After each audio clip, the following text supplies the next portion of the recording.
Hello everybody, this is Pitch Gold Black here and welcome back to another Doctor Who video. Today in this video I'm going to be taking a look at my Doctor Who DVD collection for 2020. I've had quite a few additions to the collection as well as a lot of watches since my last one and quite a few new things to discuss, so I thought this would be good to do as I also would like to do an updated Doctor Who CD collection, so I thought this would be a good lead into it. And one thing to note, if you are wondering if I have seen a certain Doctor Who story, well, with my Doctor Who collection here, what I have seen with regards to classic Doctor Who is what I have in this collection. The majority of this I have watched, and this is mostly what I have seen from classic series Doctor Who. So without further ado, let us begin this collection update video. So at the start we have the Lost in Time set, hand signed by Wendy Padbury. This is a collection of odds and trail ends that still exist from missing Doctor Who stories. For example, you've got the 3 existing episodes of the Daleks Master Plan, as well as clips from it, as well as a whole bunch of other bits and pieces from missing episodes. It's a bit outdated now because the Enemy of the World and the Web of Fear have since been found, mostly in their entirety, save for Web of Fear episode 3, but this is an essential set for any Doctor Who fans collection and it is absolutely fantastic, and I'd highly recommend this, especially if you're a fan of 1960s Doctor Who. Fantastic set that. Then we have An Unearthly Child, the very first Doctor Who story. Some people find this to be a bit of a boring story, particularly whenever it comes to the last 3 episodes, but personally I think this is absolutely fantastic and is one of my favourite William Hartnell stories.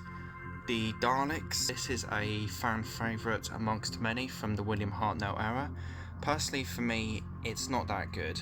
First 4 episodes are absolutely fantastic, but man oh man does it get dragged out at the end. Then we have The Edge of Destruction, which is a great little 2-parter. Very underrated William Hartnell story this one is, in my opinion. I do think it's best to be watched in sequence with the first 2 Doctor Who stories, however, in my opinion, as this really builds off the character chemistry and character stuff built up between the 4 TARDIS crew members in those first 2 stories, but fantastic little character piece in my opinion, great stuff. Then we have The Keys of Marinus, which is a great first Doctor story, kind of a precursor to The Key to Time in some ways. Then we have The Aztecs, which is another fan favourite from the William Hartnell era, of course, great story. Then we have The Sensorites, which is an underrated William Hartnell story in my opinion, one that I do need to give a rewatch, but it is really good. Then here we have The Reign of Terror, another pretty underrated William Hartnell story. I think this is a really good historical, although I can see why some people wouldn't like it, but I think this is a fantastic little pure historical. Then here we have Planet of Giants, which is top 5 William Hartnell stories for me personally. This is probably one of the, if not the most underrated Doctor Who story of all time in my opinion. I think this is just absolutely fantastic, this little 3-parter, and it's a true testament as to why 60s era was so great in my opinion. Absolutely love it. And then here we have The Dalek Invasion of Earth, which is a very Marmite William Hartnell story. A lot of people love this one, a lot of people find it alright, and a lot of people hate it. It's very all over the place, the general consensus on The Dalek Invasion of Earth. Personally for me, I'm in the middle, as it's a bit of a mixed bag, this story is in my opinion. A lot of good stuff to it, but there's quite a bit of bad stuff to it as well. The Rescue, which is an alright 2-parter, a bit silly, quite a nice introduction to Vicky and quite a nice sets and character of Coquillian. Then here we have The Romans, another one that I need to re-watch, but I've watched it once before and it wasn't that good in my opinion, but I would like to give it another watch. Then here we have The Web Planet, which is a story that is definitely better with regards to plot than overall execution, but it's still an enjoyable story in my opinion. Then here we have the Space Museum, another one that I need to re-watch. First episode is fantastic, but I found the rest to be pretty boring. Do need to give that one another go though. And then here we have The Chase. Oh, no thank you, I'm not going to be watching that one ever again, I don't think. My least favourite classic series story. Then here we have The Time Meddler, which is a great William Hartnell story. Then here we have The Ark.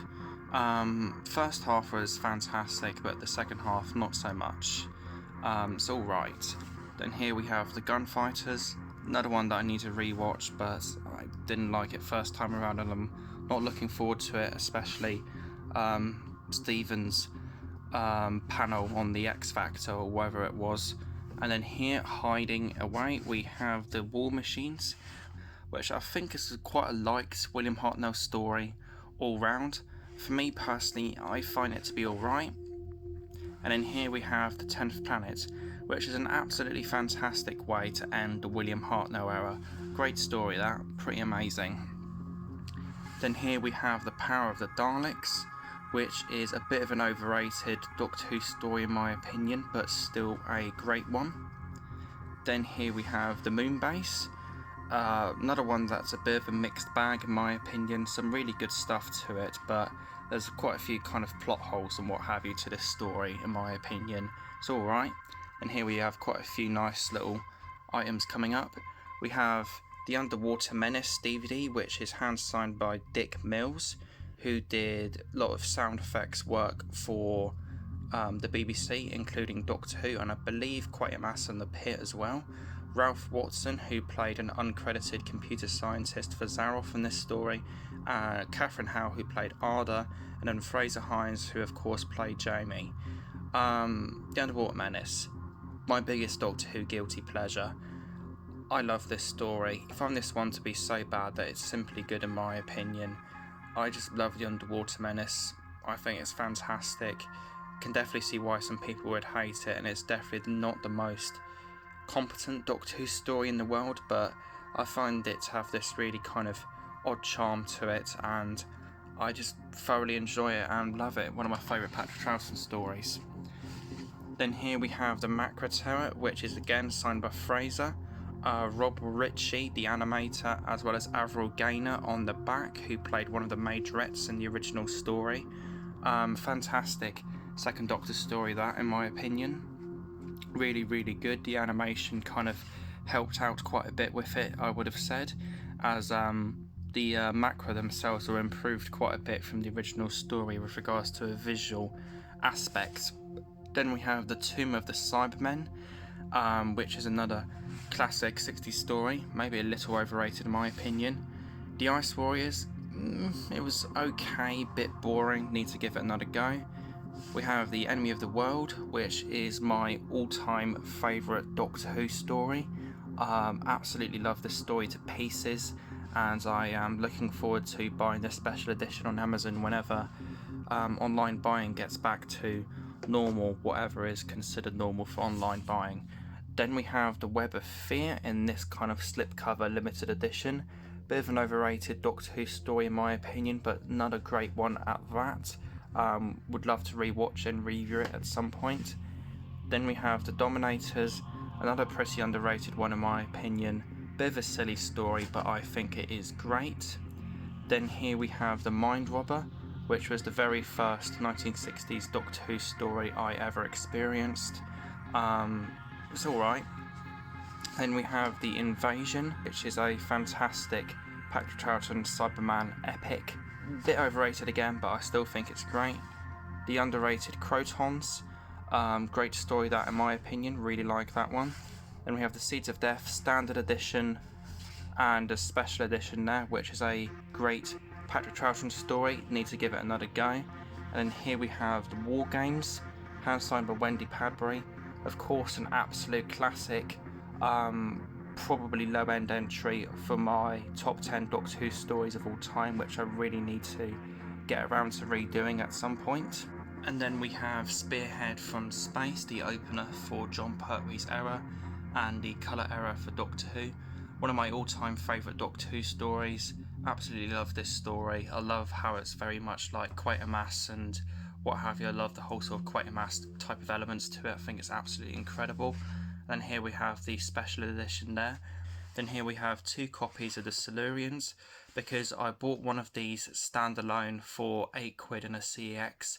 Then I ended up buying the Deep Beneath the Surface box set in another CEX. I think it might have been the same CEX for £8 again, funnily enough. Great story, absolutely fantastic, but it's probably my least favourite of Season 7. Then here we have the Ambassadors of Death. Again, love how this is very much like Quatermass. Fantastic Doctor Who story, probably one of my all-time favourites. Same can be said with the Magnificent Inferno, hand signed by John Levine. I have intentions of reviewing this very soon, and man oh man, what a fantastic story this is. Doctor Who does parallel universes, and it's just a massive, apocalyptic, gritty, end of the world, epic. Absolutely adore this story. I think it is purely incredible. It's one of the all-time greats of Doctor Who. It's absolutely magnificent. Then we have Terror of the Autons, the introduction to the Master, which is a pretty fantastic story, I would have said. Nothing too amazing, but really just great little Jon Pertwee story. Quite a nice, easy watch. Some fantastic kind of ideas to it. Then we have The Mind of Evil, which is a story that I need to watch. Then here we have The Claws of Axos, which is alright, has some interesting things to it. Then here we have another one of my favourite Jon Pertwees, The Daemons, hand signed by John Levine again. Fantastic story, really like that one. Then we have The Curse of Peladon, the first of the 2 Peladon stories and the weaker one of the 2, but still a great story in my opinion. Then here we have The Sea Devils, which was alright in my opinion, need to give it another go. Then we have The Carnival of Monsters, which is a great story, but again it's another one I need to rewatch. Then here we have Frontier in Space, which is another one of my favourite Jon Pertwee stories. Fantastic kind of space opera, epic, love it. Then here we have the loose continuation of Planet of the Daleks, which is a great Jon Pertwee Dalek story. Some people call this the trash compactor Dalek story, but it is still great. Then here we have the magnificent, emotional, wonderful epic The Green Death, which is one of my all-time favourite Doctor Who stories. Absolutely love this story. Then here we have The Time Warrior. Need to give this one another watch, but I found it to be a bit boring when I last watched it quite a few years ago. Then here we have The Monster of Peladon, which is the best of the 2 Peladon stories. I think this one's fantastic. And then here we have the end for the Jon Pertwee era, Planet of the Spiders, which is a great way to close off his era. Starting off the Tom Baker run now, we have Robot, which is a great way to open up his era. Really good story there. The Ark in Space, which is of course an absolutely fantastic story. Another one I do need to give another watch though. Then here we have the Sontaran Experiment, which is a great little 2-parter. Genesis of the Daleks, which I recently re-watched thanks to the Blu-ray set. Absolutely fantastic story. Maybe a bit overrated, but it's hard not to love. Then here we have Revenge of the Cybermen, which is a very underrated Doctor Who story in my opinion. I think it's great. And here we have a new addition to the collection, which is Terror of the Zygons, which, believe it or not, I actually saw for the very first time a few months ago. Great Tom Baker 4th Doctor story. You can definitely see why some people would love it, but it is a bit overrated in my opinion. I felt like the Doctor was very, very out of character in the 4th part with regards to the conclusion to the story. But it's still really good, and what a magnificent cover to the DVD. Then here we have Planet of Evil, another one that I need to re-watch, but I remember it being alright. Pyramids of Mars, absolute classic from the 4th Doctor era, fantastic stuff. Then here we have The Brain of Morbius, which is a poorly executed and very clumsy story in my opinion. Then here we have The Seeds of Doom, which is a pretty good story, but the Arctic stuff at the start is much better than the rest of the story in my opinion. The Deadly Assassin, probably one of my all-time favourite Doctor Who stories, love it. Then we have the Robots of Death, another one of my all-time favourites. The Talons of Wang Chiang, which is a great Fourth Doctor story, if a bit overrated in my opinion. It's a bit tacky in some areas. And then here we have Horror of Fang Rock, which is a fantastic Fourth Doctor horror story. Fantastic stuff. The Invasion of Time, which is absolutely horrendous. I hate this story so much. Absolutely hate it. Then here we have the very sort of not good and pretty terrible Key to Time season, in my opinion. We have the Ribos Operation, which was average. The Pirate Planet, which was horrific. The Stones of Blood, which was even worse somehow.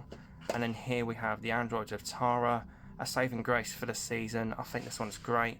And here we have the Power of Kroll, which isn't that good either. It's another awful story from this very bad season. And then here we have the Armageddon Factor, which is a very underrated Doctor Who story and probably my favourite from the Key to Time. And then here we have Destiny of the Daleks, hand signed by David Goodison. Very tacky story, not that good at all really. Then here we have the City of Death, which is a fantastic Tom Baker story. Watching this again made me realise how outdated my top 10 Doctor Who stories of all time that I did back in 2017 video is now, because a lot of the because I think every single story that appeared in the top 5 then is now either not in the top 5 or no longer on the list.